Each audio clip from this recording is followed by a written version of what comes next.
we're going to be going over our power panel ecosystem as a DIY kit and all the kits that we install in our vans here at Roost Vans.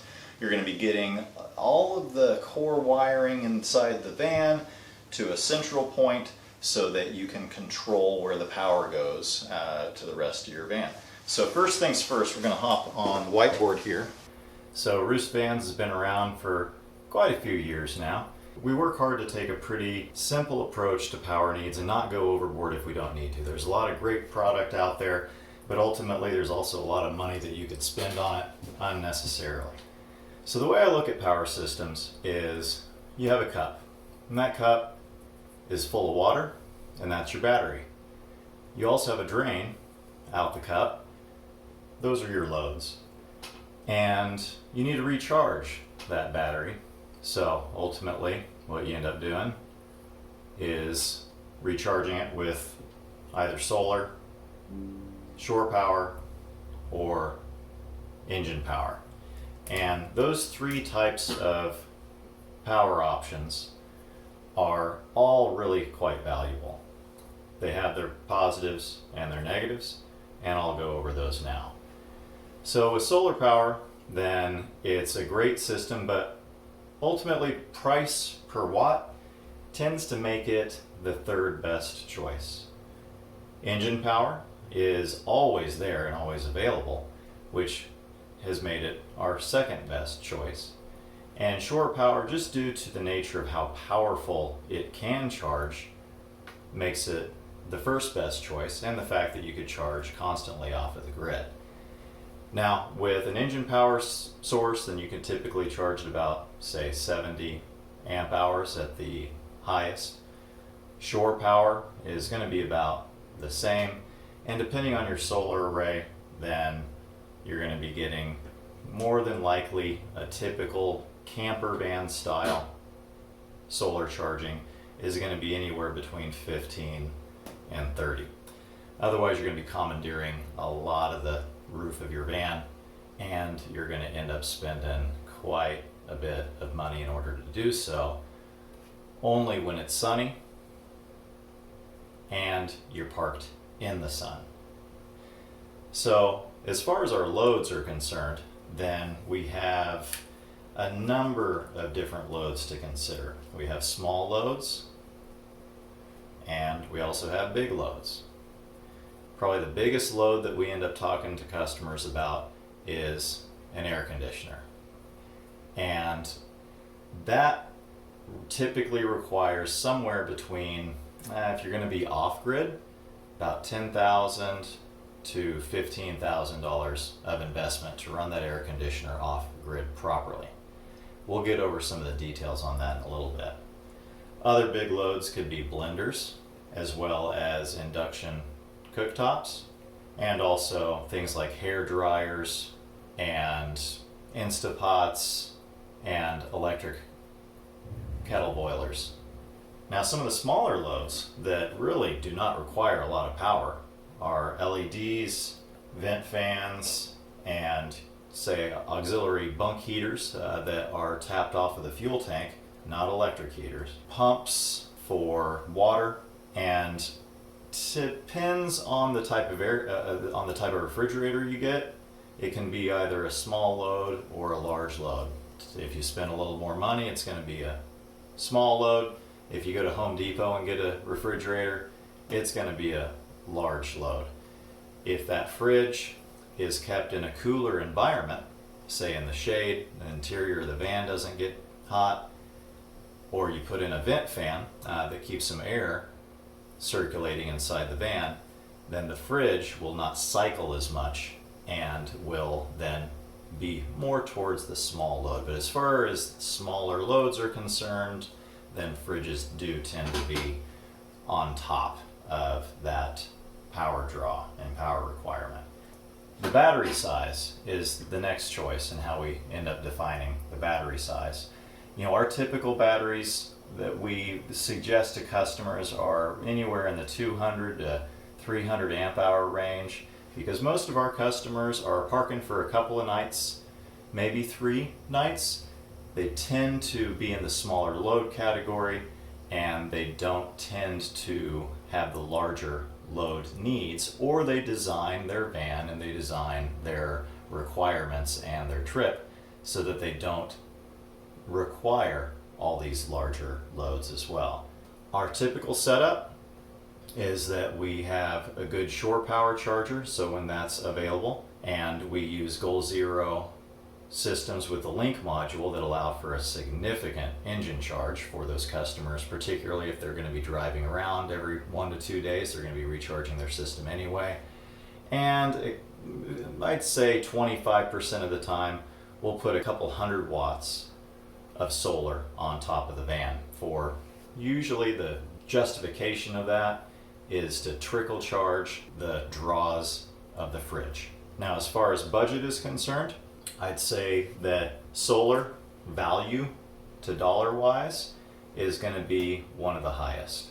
Engine recharge and shore recharge is going to be one of the lowest. The air conditioner is definitely going to be one of the very most highest. And then any of these big loads are going to be higher as well. Now, when it comes to induction cooking, it's a great product, but I do recommend customers strongly consider propane in order to stay out of this big draw requirement, which is going to cause a need for a much larger battery bank in order to hold on to the power needed to charge all of these big loads. And that larger power bank could get anywhere between 400 on the small side, even up to 600 on the large side. Now, if you chose with the air conditioner, I wouldn't want to be less than 800 amp hours. And that is a significant expense. Most of our customers come to Roost Vans because they like our value, they like our product, and they like that we take a good look at the budget and give them the best bang for the buck with good quality material. And we take considerations into account. Do you really need the air conditioner? Now, here's the thing, if you do really need the air conditioner, then what we end up doing is we wire that air conditioner to be only powered directly off of the shore power, also known as park power, and we bypass the battery needs entirely. What that allows us to do is give an air conditioner for a cheaper price and have unlimited air conditioner usage when it's powered off of shore power. Even with an 800 amp hour battery system, that's again going to be costing you to $10,000 to $15,000 extra dollars, then that air conditioner is only going to be running for about 8 hours, maybe 10. Again, depending on how hot it is outside, how well your van is insulated, and if you're parked in the sun. There's a lot of factors there, but a good rule of thumb is about 8 to 10 hours. So when you're designing your power system and when you're designing your van, it's a camper van, it's not a full-on RV. Are you going to be off-grid fully? Really? For about 5 days at a time? And if you are you okay with that kind of a budget? And if you are, great, let's do it. If you really need a blender, induction cooktop as opposed to propane, hairdryer, and all these other items, yeah, you're going to need to go ahead and get your battery system designed and engineered and installed so that it can support all those things. Or you can take a look at doing things a different way and getting off grid, getting out in the woods, simplifying. Maybe grab a Coleman propane stove if you're not okay with propane being inside the van, which is what we typically do and highly recommend, particularly whenever you wake up first thing in the morning and you want to heat up some coffee before going outside where it's cold. And understand your trip usages and how you use your van can change, and you can save quite a bit of money and still really get all the creature comforts that you really want just outside in the wilderness. So our typical usage is we will stick in that 200 to 300 amp hour range for people that tend to do about 2-3 days off grid before they move on to their next adventure. Here is our power panel kit. It comes with the power panels themselves, that power panel is connected to a switch plate and has a distribution block associated with it. You can bring in your shore power that you can plug your power station into. You also have your 12 volt input that is going to power from your power station the distribution box as well as all the switches. And then you also have your solar input that is going to recharge your power station, and of course a higher capacity engine power that's going to recharge your power station. So with the engine power, the solar, and the shore power, you have 3 ways of recharging your power station. Now we have an optional spot here that's going to give you the ability to take the AC power from your power station and then distribute that throughout the rest of your van. That'll be on another video. Now, this is the power panel product. Another part that comes inside the power panel product is this jumper. Now what this gives you the opportunity to do is jump the loads from your engine over to your DC loads in your van. And what that gives you is you don't even have to have a power station if you don't want, or say you take your power station out and you put it inside your house, then you can just use a jumper and use your engine battery to power the inside of your van loads. Just make sure not to leave your LED lights on and drain your battery. That is the entirety of the power panel kit itself. Now the power panel kit has some accessories, and those accessories are a Goal Zero wiring harness, a harness that connects to the X series currently that will take your engine power and recharge your power station. And then this is the wiring harness that connects between the power panel and the power station. Another accessory that comes with it as well is the recharge kit. We have all of the lines, ties, sheet metal protectors, the wire sleeves, your solar, your shore power, your ground line, and your engine recharge line that connects your engine to the power panel itself. We also have a number of sealants, clips, and etc. to help you with securing all of those items, all those lines throughout the van. Now we're going to go and show it installed. Currently in this power station cabinet we have a Goal Zero 1000X. It has a link module installed as well as the Goal Zero Easy Connect wire harness to power, and you can see up top here the lighting as well as the solar recharge too. So I'll go ahead and pull this cabinet out, and behind that you're going to see something familiar. That's the power panel, and that power panel snugs up great to the lower wall of your van. You can bring in all of your loads, like lighting, fan, etc., to the back of that distribution. And furthermore, if you do have LEDs or other controllable products that you want to turn on and off inside your van, then you can have this installed into the front of the cabinet. Now say if you don't have any cabinets yet, you're in the middle of your van build, you can just secure that and have it ready for when you do have your cabinets installed and mount them to the front of your cabinet. A big benefit of this power panel product is for a DIY van builder, just a lot of stuff's ready to go. It really simplifies the job and cleans it up quite a bit. It also gives you the ability to build your van in phases and increase your wiring at a later date if you need to by running additional wiring to the back side of the power panel and the distribution block.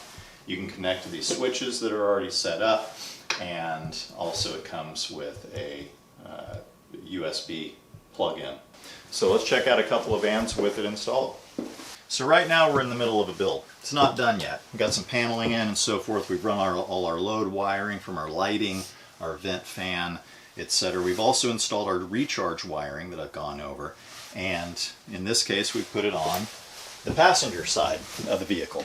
Run the wiring loom underneath the floor, and for the switch panel, then we have that ready to go for a phase 2, because the customer is going to pick up this van. He's not going to have any of the cabinetry installed, so he wants to make sure that when he does install his cabinetry in phase 2, he can have that nice elegant solution, preferably with the panel right side up, installed in the front of his cabinet that he's going to be putting in the passenger side, that's going to be exposed into the sliding door area.